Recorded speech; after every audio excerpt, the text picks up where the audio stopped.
Okay, hello, citizens of the internet. Getting the link out here, but oh boy, do I have some shit to say. Probably not too interesting, but I'm gonna say it anyway.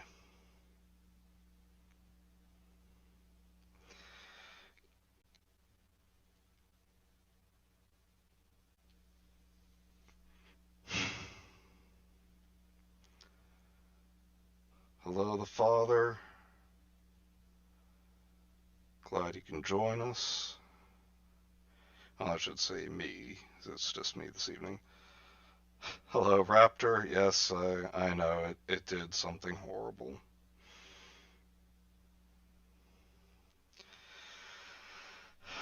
But how's the evening been treating you guys so far?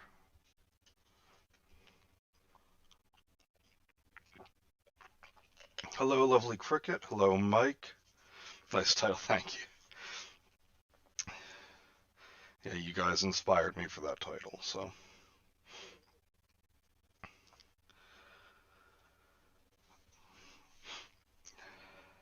All right, so yeah, I know not a lot of people are going to be tuning in for this one, so I'm just going to get right into it. And I'm going to say right now, spoilers, if you are actually interested in seeing this at all, then you don't want to listen or seeing this movie at all, you don't want to be listen to what I say. You had lamb for din din, yummy. Oh, I'm glad. Lamb is quite good. Evening's been great for me, honestly. All right. So I just want to start this off by saying, like, for anyone who doesn't know, this was a direct sequel to the, I think, 2018 Halloween, like, reboot, which I quite enjoyed. And, these films are ignoring everything in the Halloween franchise except for the original movie. I don't care about any of the Halloween movies. The first one is all I'll watch. Yeah, the first one's. The second one can be okay if you want some, just some like cheap kill shots, I guess. The third one's actually very good though, Cricket. You should all watch the third one. All right, so first thing I want to get down to is something that is established in the 2018 film, where the granddaughter of Laurie Strode, I believe her name's Allison. I could be mistaken though. Uh, is like has visited her grandmother with her parents again, and Laurie is like she's been planning on and off her whole life for Michael Myers returning, which is understandable. That was a very traumatic event for her. Uh, but Allison is with one of her friends and her boyfriend, and is confused as to why no one in Haddonfield seems to remember the night of Halloween 1978. And I thought that her boyfriend brought a very good point. He said, like, you know, it was a tragedy. Three teenagers were killed.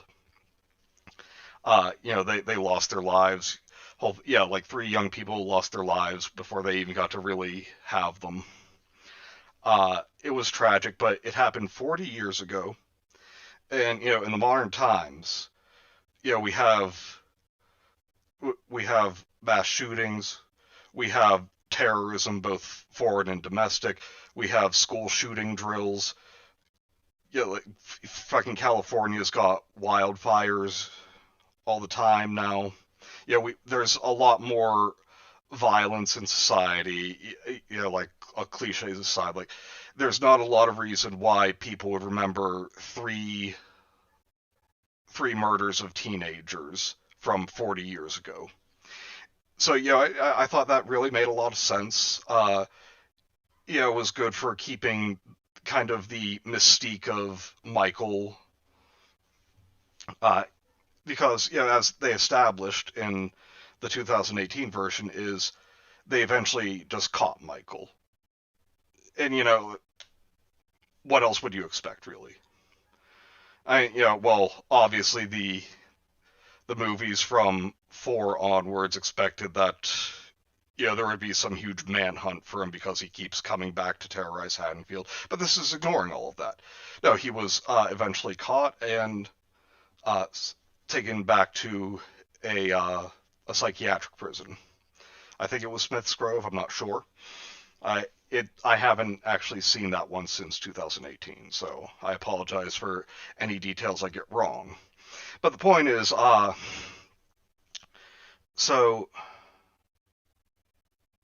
okay, I want to start off by saying, with in regards to this one, they flash back to the night of 1978 Halloween, and the police are chasing Michael around the town after Loomis shoots him and he falls off the balcony of Laurie's house. But they literally have him teleporting. Like they don't say that's what it is, but literally there is no other explanation for how he keeps getting away from the police. Like literally, the one officer has him dead to rights, and he just makes a turn. And when the officer catches up, there's literally like a 10-foot high fence. There's no signs of Michael having climbed it and walked away on the other side. He's literally just gone. And another time, someone chases him into the upstairs hallway of a house. They were literally right next to him a second before, but the next moment he's literally almost all the way down the stairs. Literally no other explanation other than he's just teleporting. Another issue is even in this one, they are adamant about saying that it was only 3 teenagers who lost their lives that night. But in their flashback to show how Michael was caught, they show 2 police officers die and like at least 1 other citizen. So it's like, okay, no, so you're already altering and contradicting your story. Excuse me. So, the reason I bring up that, the whole thing about no one really remembering it is in this movie, literally everyone in town remembers it. It's the town's defining moment, the moment in history that everyone remembers and never forgets. You got, and this was also a Memba Berries movie, to use an outdated meme from South Park, but it's like, you remember every little detail from the first movie? Oh yeah, I remember. They've got Tommy Jarvis, the boy that Laurie was babysitting in the movie, and his friend Lindsay, the girl she gets stuck babysitting as well, so her friend can go off with her boyfriend and have sex. And Lonnie, the boy who kind of sort of bullied Tommy in the original movie, when it caused him to like drop his jack-o'-lantern. But the thing about Lonnie was he was literally just a plot device for Tommy to ask Laurie who the boogeyman is. After that, Lonnie literally never shows up, has nothing to do with anything. He's just there for Tommy to ask Laurie that question. But in the flashback, no, when he was running home, first of all, they show that he was being bullied by some other worse kids, so his bullying isn't his fault, blah, blah, blah. I don't care.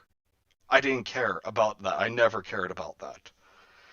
So, on his way home, like, the police see him being bullied, but like, you kids better all get home, there's a man out here killing people. Lonnie trips, and Michael starts walking towards him, is literally standing right above him. He cowers and says, "No, please don't kill me." then when he opens his eyes, there's two police officers there, and Michael is literally gone teleported again. So, they make up this convoluted story about Tommy having an encounter with Michael just so he can be relevant to this one. Uh, but the strangest thing is, yeah, all of them are 40 years later, still friends. Well, Lonnie is now friends with Tommy and Lindsay. And they're all in the same bar in Haddonfield on Halloween night, where every year Tommy goes up on stage for their talent night and tells the story of the Boogeyman of Haddonfield. First of all, okay, none of these people moved away. Like, no one said, okay, I'm going off to college and on the East Coast or the West Coast. No, like, they all just stayed in the small Illinois town their entire lives. No one moved away. Yeah, that just seems awfully convenient. But the oddest part is that the nurse in the original movie, who at the very beginning, drove Dr. Loomis to Smiths Grove Hospital, is there with them. She is apparently good friends with these people 20 years her junior. And the thing is, she was never involved in the murders. The only thing that she was involved in was driving Loomis to the hospital, and while they were there, Michael stole her car. That was it.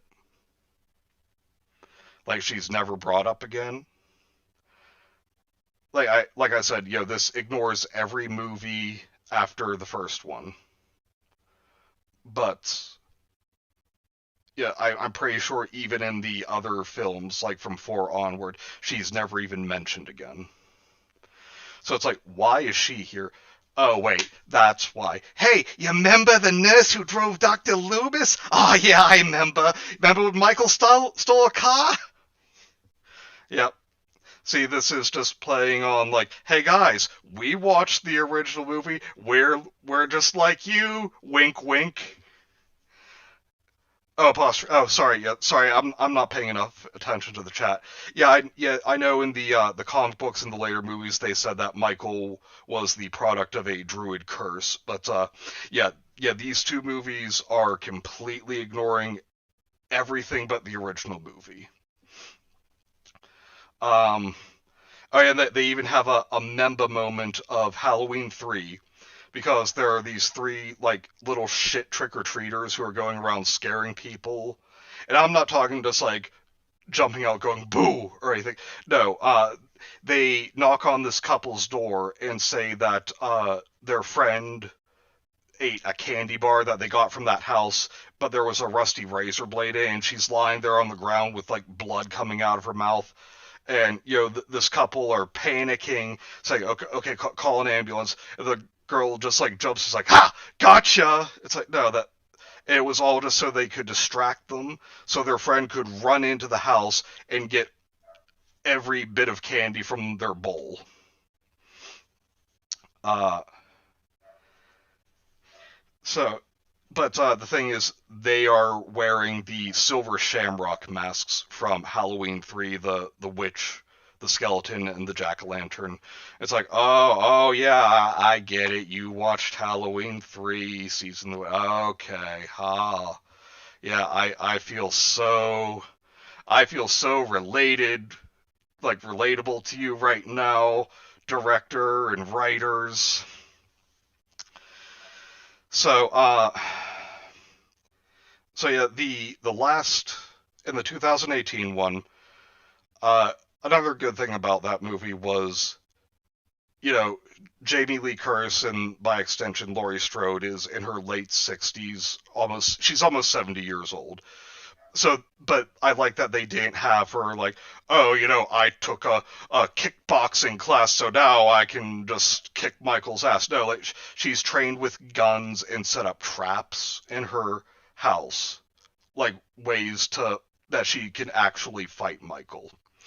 and they finish him off by she has like this bunker in her basement that she's built where she keeps all of her weapons and everything. And it turns out that was the trap for Michael. Like they run out while he's still down there, and uh, she hits a button that makes these bars go across the opening, the stairway to that basement, and then literally just lights the house on fire, blows it up, and they run away as that's happening. Well, Michael somehow survived that. Brutally murders a firefighter who was responding to the fire and fell down into the basement and broke his leg.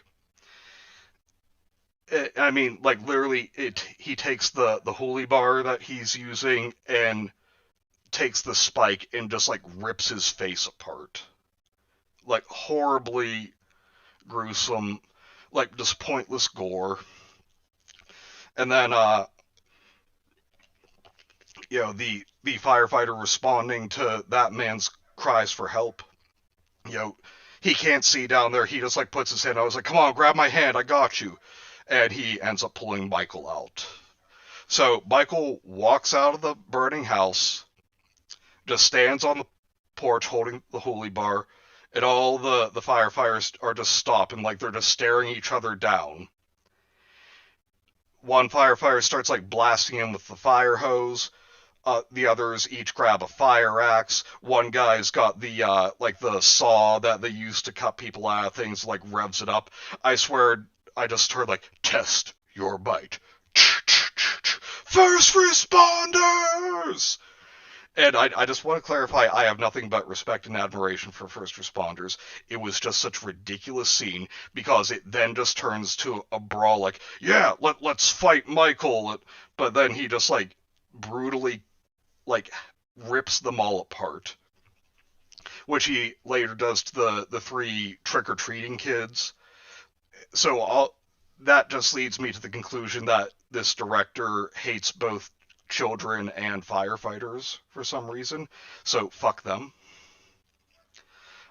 Yeah, sorry for a little moral grandstanding there, but seriously, fuck that.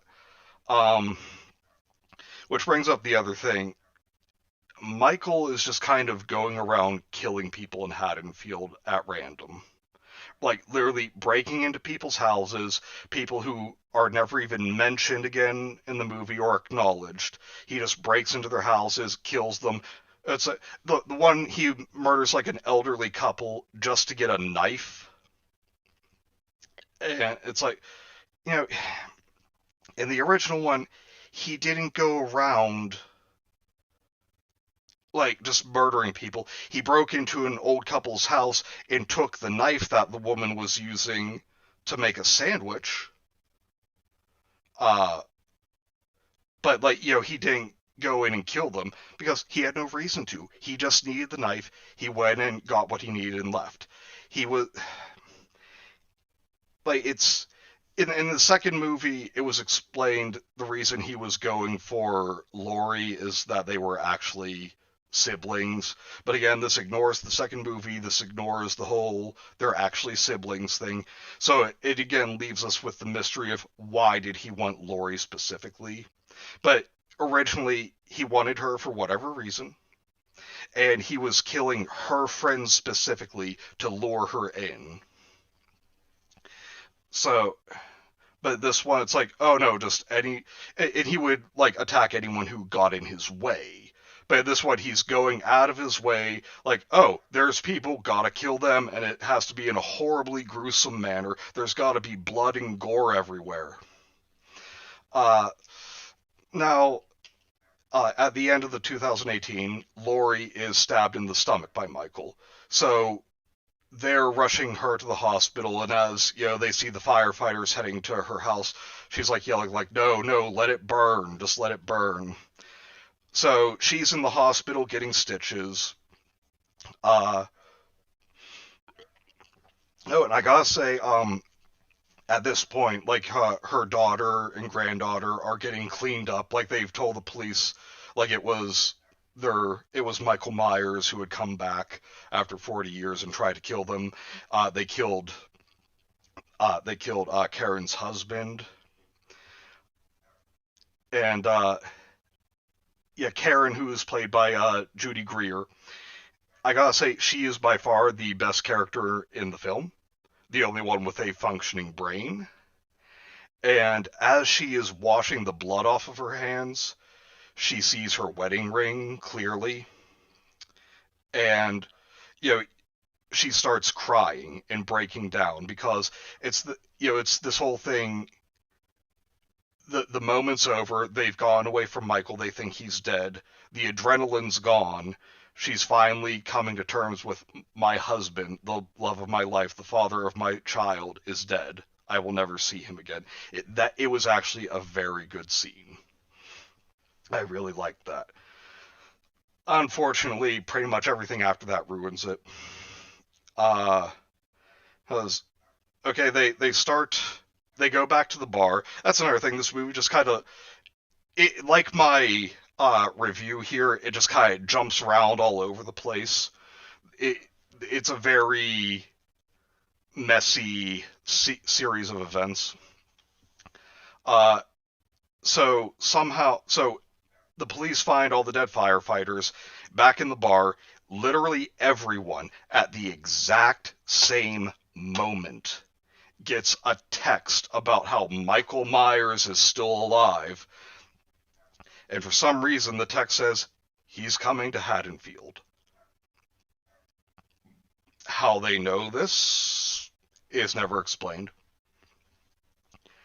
Uh, a couple who kind of befriend Tommy and his friends leave the bar, and like there are a there are a couple of nurses at the local hospital, and so they're wearing like doctors' outfits as their Halloween costumes. It's like, ah ha ha, see, they they they're just wearing their work clothes because those can pass as Halloween costumes too. So the guy's like, oh wait, I forgot my stethoscope. I'm gonna run back in and get that. Start up the car for me, babe. So she gets in the car, and the windows are all fogged up. It's just like in the original movie where the girl gets into the car, the windows are fogged up, and then Michael's in the back seat. Only she manages to jump out. She runs inside. Oh my god, Michael Myers is in my car. He's right outside.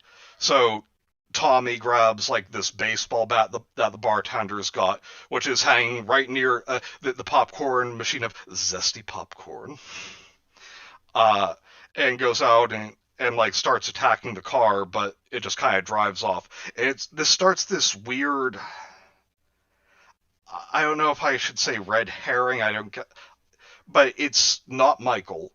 It's some random escaped patient from Smith's Grove, like a mental patient. But here's the thing. It's like, what? First of all, what's the point? Second of all, like they finally mention that, oh, he escaped earlier this evening. But Smith's Grove in the original movie was shown to be very far from Haddonfield. It took Loomis a day and a half of traveling and asking for information about where the town was exactly, asking for directions to get there. And this guy just gets there in part of an evening. So, but for some reason, when he goes to the hospital where everyone's freaking out. Tommy is there saying like, the police have failed us. How did they fail you? Like they found out that Michael's back and they're getting people out looking for him. Look, how have they failed you? It's like the police have failed us. We need to take matters into our own hands. It's like, oh yeah, you're working up a mob in the middle of a hospital. That great idea. I'm sure that could not backfire in any way, shape, or form. And then, oh, it shows that the security guard in the hospital is the elderly Sheriff Brackett from the original movie. It's like, okay, not even the sheriff moved away. when actually in Halloween 4, I know, like I said, I know these movies are ignoring that one, but Loomis goes back to Haddonfield and says, I need to speak to Sheriff Brackett. And they said, well, then you're either going to need a time machine or you're going to have to go to Florida. He moved there 4 years ago. It's like, why would he stick around? As far as they know, Michael's locked up for good. Like, there's been no other huge crimes. He's retirement age. Why wouldn't he have moved away to Florida or somewhere down south, somewhere warm and relaxing? But so instead of trying to talk some sense into Tommy, no. He's like, Tommy's right. We need to take care of Michael. And then Tommy starts this fucking line that they keep saying ad nauseum through the whole movie. Evil dies tonight. Now, I just want to say, this is where people start talking like, you know, like community theater actors who have had no actual experience in acting. Uh, the thing is, in the original movie, Loomis was the only one who spoke like that, and that was his thing. That was his character, so you could overlook it. But even in the original movie, people would like hear him say stuff like that and be like, "Don't be so dramatic. We'll take care of this." But no, in this one, everyone starts talking in like this dramatic, almost Shakespearean manner of "Evil dies tonight." All right, real quick, I'm gonna look back at some of the comments here. Uh, uh, Michael Myers appears, Citizen, meh, I've seen that before. 3 years later, Michael Myers appears again. Citizen, oh my god, Michael Myers, holy shit, holy fuck, what the hell? Well, see, that's the thing, though. It's 3 years later for us, but this movie picks up right where the last one left off. Myers' cue. Yeah, pretty much. Teleportation, god. Well, fuck the police, clearly. Myers is that town's Mothman. I feel like the three teenagers thing is that they literally forgot they wrote the officers dying. Yeah, literally. The Star Wars sequel. Big pet peeve in media. Bully only being bullies because they've been bullied themselves. Yeah, I agree. Um, who's hyped for the new Scream movie? I'm not sure how I feel about the new Scream one. Just take the candy. Why go through all these hoops and ladders? Yeah, exactly. And the thing was about the candy is it was near the end of trick-or-treating. Most people, they'll just say like, hey, you guys are the stragglers here. You get the rest of the candy. I've done that. Who would? Michael Myers or 30 million SpongeBob SquarePants? Oh, you know what? I'll come back to that. So, and I'll mention now the other sign. As the sheriff is interviewing Judy Greer, Karen, you see an eye exam board behind her with like one sign that says glaucoma is an eye disease. Then another one says there is no known cure for it. And yeah, just that and the zesty popcorn, like I said, are just they're not center frame, but they're framed clearly in the shot, and there's like they're not blurred in the background, like you see them clearly. It just they both distracted me in their respective scenes. I don't know what that was about. So at this point, Laurie is awake, but no one has told her that Michael's back because she's been injured. She just got out of surgery. They don't want her worrying until someone tells her, "Oh no, Michael's alive." Tommy Jarvis, or was it Tommy? No, I'm thinking of the Tommy from. Wait, was Tommy Jarvis? My mind is. I mean, we all know that My mind isn't the most coherent thing to begin with. Yeah, is Tommy Jarvis the one in this one, or am I thinking of the Tommy from the Friday the 13th films? Tommy Doyle is this one. Um, Yeah, that Tommy Doyle, Lonnie, and Lindsay have like whipped up everyone into a frenzy, into a giant mob, and that Jessica, did I say that was the girl's name? I don't know, but she's off with Lonnie and his kid. It actually it shows the three of them going out to hunt Michael, and this is actually the biggest problem I had with this movie. As Lonnie is driving, he's drinking coffee, but he is just drinking it out of a normal coffee mug, not a travel mug or anything. It's like, why are you drinking out of a normal coffee mug while you're driving? Just annoys the fuck out of me. So anyway, they're just driving around making no progress. In fact, I'm not even sure why it showed that scene because nothing comes of it. So it skips to Tommy, Lindsay, the nurse, and the two, like the nurse couple, who have gone off on made their own posse, and they see the like dick trick or treaters sitting at the playground, and Lindsay's like, "What are you doing here?" Like, "Oh, we're just enjoying our candy." But there's some weird guy in a mask. He keeps playing like hide and seek or peekaboo with us. It's like, "Oh, we get it, man. You're there. Oh, you're real scary."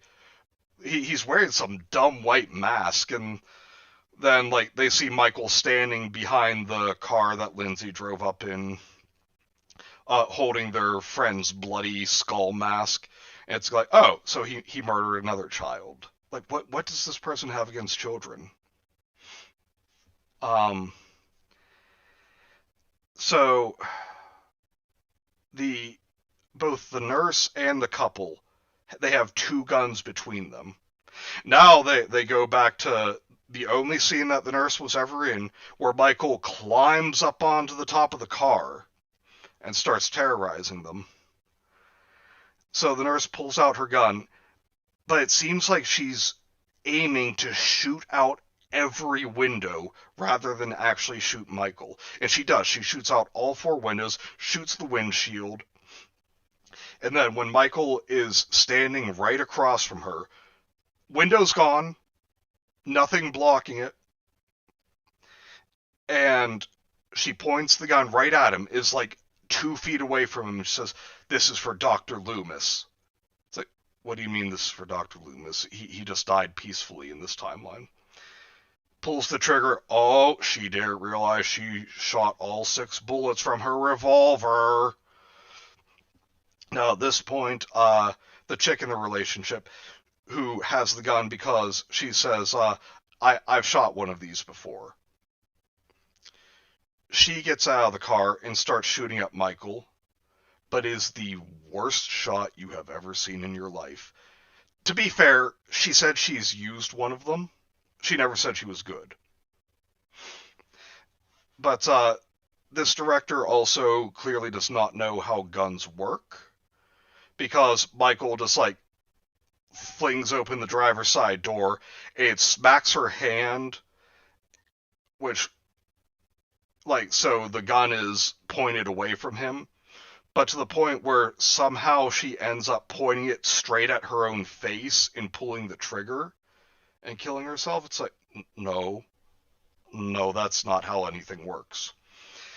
So then he jumps in the car and starts stabbing the nurse. After he starts stabbing her, like, they have a scuffle for a few seconds, like she's trying to fight him off. But after he's killed her, the guy nurse takes his stethoscope and starts trying to strangle Michael. It's like, he couldn't have tried to do that before he murdered the woman? It doesn't matter anyway. It doesn't work. He just stabs the guy in the eye. And Tommy drives by later and sees them all dead. Except for Lindsay, she ran away. And managed to hide. So they go back to the hospital, and they see the escaped mental patient there, who's like a short, heavy-set man with long white hair, begging to be let into the hospital because he needs help, or he wants help, or he's scared. They never really say. But upon seeing him come into the hospital, Tommy, for some reason, is convinced it's Michael Myers. Who is like 6'6", built like a brick shit house, uh, wears a mask all the time, and has never been known to speak since he was 6 years old. But he just is like, oh, guys, that's Michael! So they start chasing this poor man through the hospital. Karen shows up and she's like, wait, no, that is not Michael. So she goes running after him, and like she tries to save him by like locking him in this hallway on the one floor, but the mob catches up and like breaks through the doors, and the guy gets so scared that he grabs a fire extinguisher, smashes the window, and jumps out. And falls to his death. And like you see it from his point of view the whole way down. And then they show him lying on the sidewalk, head like smashed open, brains splattered everywhere. It's like, what is the point of showing all this gore? Like, this is ridiculous. So, see, like, officially Halloween is classed as a slasher, but I never saw it that way. Like, as I've said many times, there were 3 killings in the first movie. Oh, and a dog that they imply that Michael was eating. Oh, and they do that too. Like back in the 1978 flashback, the police find another dead dog in the Myers house. It's like, oh yeah, I remember that. It's just trying to get you like nostalgic with like recreating every scene from the original film. So, like pointless gore aside, it's like, what were you trying to show with this escaped mental patient? Like, mob justice bad? Like, thank you for stating the obvious. So, so that's just kind of forgotten as everyone goes searching for Michael. Now they do another flashback to 1978 where the 2 officers looking for Michael are saying, like, when I was a kid, I was friends with him. He was always real weird. Hardly ever spoke. My parents made me hang out with him. He would just stand up in his sister's room looking out the window all day and night. It's like, no. In the original movie, they established that Michael was a normal kid. He laughed, he played, he had friends. It just, the one Halloween night, something changed, and he killed his sister, and just never spoke again after that. And that's what was so terrifying, is that there was no seeming rhyme or reason for it. It's why I hated the 6th movie, because it's like, oh, it was a druid curse. By the way, he's fully superhuman now. It's like, no. Like, I like mystery like that. Like, why did he do it? Who knows? There's no real explanation.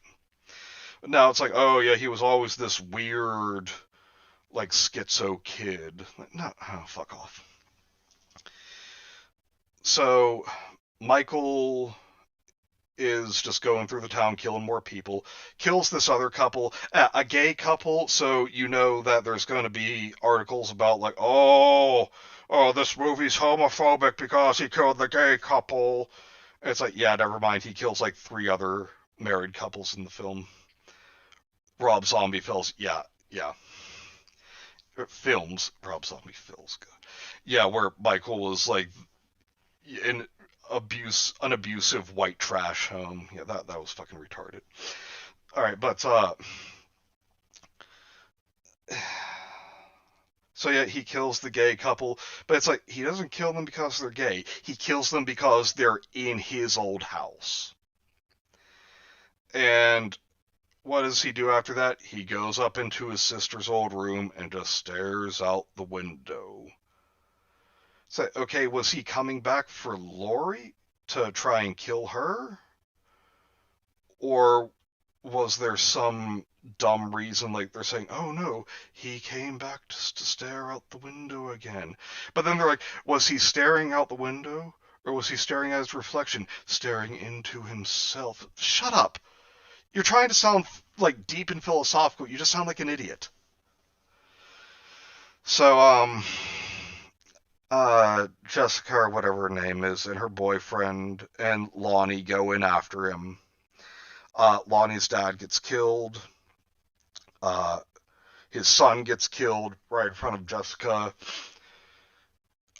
Uh, and that's the other thing. Like in the original movies, like Michael was just like when he killed someone, he just stabs them or cuts their throat or something. In this one, he's like ripping people apart, smashing their heads into scrambled eggs, like slowly breaking their necks. Just all. I guess the gore is to just cover up for all of the huge like plot holes and like lack of substance for the story. Uh, so he's about to attack Jessica when um Karen shows up and starts struggling with him and pulls off his mask. And it's like, oh, it's just like the original film when Laurie was struggling and ended up pulling off his mask. And she's like, you want your mask, Myers? Come and get it. So he like goes chasing after her. And okay, Gemma, if you're watching this at any time in the future, I, I just have to say, damn you for getting me to watch Riverdale, because that has forever ruined my brain. I just expected Kara to say, like, I think that's been about 30 seconds, you Neanderthal, and then Archie and his friends come rappelling out of nowhere and just start beating the crap out of Michael. See, that show has ruined my brain and made me think that. But no, that doesn't happen, although I think it actually would have been better. Yeah, I think that Riverdale, with its ridiculous spy action scene, did better than this movie. So she leads him on like a chase through like the yards and alleyways until he just comes to a new street and sees his mask sitting on the sidewalk. He walks up to it. They didn't show his face. I thought that was fine, keep an air of mystery to him. Um, and as he goes to pick up his mask, all these car headlights turn on, and it shows like Tommy, Lindsay, Sheriff Brackett, and Karen, and like all these townspeople standing by the cars, all holding some kind of weapon. And Karen just goes, "Gotcha." Now, I should point out, while that Tommy was whipping up his mob in the middle of a very, very busy hospital, he says Michael Myers is like a killer incarnate. He is an apex predator. He will show no hesitation and no mercy.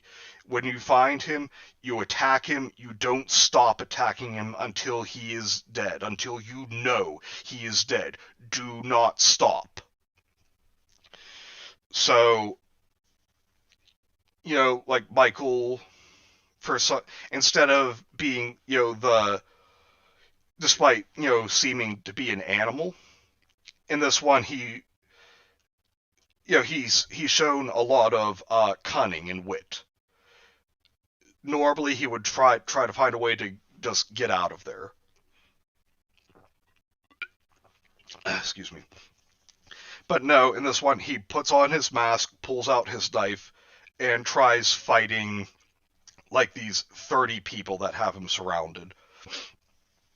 And it just turns into like some giant brawl with them all beating him. Oh, wait, and I'm sorry. At this point, there's another Memba Berry. One of the people is a dark-haired teenage boy wearing flannel and carrying a hockey stick, because at the beginning of Halloween H2O, I believe it was, the nurse who was caring for Dr. Loomis in his dying days comes home, sees her front door wide open, so she asks like this boy who's got a bit of a reputation for starting fights at school, but has always been polite to his neighbors, if he'll go in with his hockey stick and like check things out for her while she calls the police. These were the days before cell phones were common, so he goes in, like starts yelling threats about how he's gotten suspended 3 times for beating people with his hockey stick. I'm actually describing this because I actually thought it was kind of funny. He ends up getting scared by her cat, swing the hockey stick and like knocking all of the pot, like she had the pots and pans that hang from like the ceiling uh attachment, like you see those in kitchens sometimes. But so he, seeing no one in the house, he goes out and says, whoever they were, they're gone now. They really did a number on your kitchen, though. I thought that actually got a little chuckle out of me when I first saw it. But it's like, oh, you remember Halloween H2O, the kid with the hockey stick? Oh, yeah, I remember. So they're going. They all like take turns like running up and like beating Michael, distracting him. Like both hitting him and distracting him so the next person can come up behind him, take their swing or their stab or whatever. Uh, one person's got a gun and shoots him a few times, and finally he's down. He's like his shaking hand is reaching for his knife. Karen grabs the knife and stabs him in the back. And that's where everyone, Tommy included, completely disregards what they said they were going to do. They know that he's near death, but he is still alive. And they stop attacking. They stop attacking to give their big speeches of self-righteous anger. And Sheriff Brackett walks up to shoot Michael and finish him off when Michael just grabs the knife out of his own back, slices Brackett's throat even though he's lying on the ground and Brackett's standing up, and makes his escape. And Laurie hears about the escape and is like, we will find him. And that's where the movie ends, setting up for the next one, which they have said from the beginning is going to be the last one. But like, these were 3 movies apparently each shot back to back. And when it comes to the thing about shooting him, aside from the one person in the mob who got a few shots off on him, everyone in the movie who had a gun seemed like they knew how to use it. Like, they knew how to hold it properly. They kept their finger off the trigger until they were ready to fire. They never pointed the gun at anyone who they were not intending to shoot. They seemed to really know how to use guns until the time came to actually use them. That it was, oh, there's Michael. I got him dead to rights. But I have to run up so the gun is literally right in his face first. Oh no, he grabbed my arm and threw the gun away. How is this happening? And also I said in Halloween H2O, that was before cell phones were common. This movie takes place in 2018. There were so many things in this movie that could have been solved if someone had just taken out their cell phone and said, hey, I found Michael Myers. Quick, get the police and the mob over here. But no, everyone, until the mob finally catches up to him, it's everyone just trying to take Michael down themselves, single-handedly. Complete morons.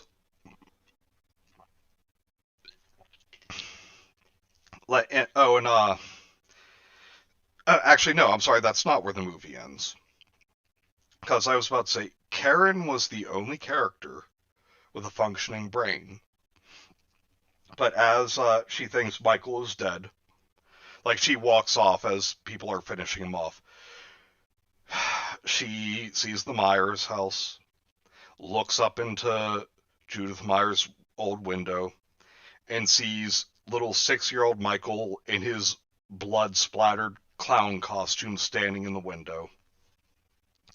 She goes up into the room and is looking out the window herself, and then sees Michael's reflection behind her, and turns around and he just starts stabbing her to death. So the only character with a brain is dead now. So they're setting up a third movie where everyone but like ridiculously impulsive like 50-year-old Tommy Doyle and 70-year-old Laurie Strode are the only ones left to really fight Michael. I don't know where they're going to go with this. I hated the movie. But yes, EC Raptor, now you're asking 30 million SpongeBob's versus one Michael. Well, apparently Michael would win because he seems to give off this aura that makes everyone a complete retard. When they have him down for the count, instead of finishing him off, they gloat and give him time to retaliate. So apparently Michael would win that fight, you know? Just like so many of these scenes, it's like, did you want this to be a horror movie or like a bloody action film? So those are my thoughts on Halloween Kills. Halloween Kills the franchise. Halloween Kills my interest. Halloween kills its own sales and reviews. It was really bad. Also, I think they used a different Michael like Captain Kirk mask. It did not look like the old one. Like you could clearly see his eyes and like the skin around his eyes through the eye holes instead of it being just like, you know, they're shadowed because of how deep it is.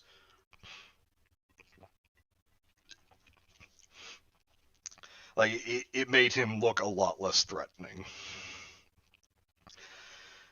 Yeah, and like I said, between that and the teleporting and just killing random people for no reason, it really wasn't Michael Myers. Yeah, I was incredibly disappointed because I liked the 2018 one so much. It really, 2018 really got the feeling of the original Halloween. It understood Michael and how he operated. It had a good reason for why Laurie was the only one who really remembered the killings and focused on them so much. Then they just threw it all away for this. So, yeah, it is getting late. It's almost 8:30. I still gotta get cleaned up for work tomorrow and everything.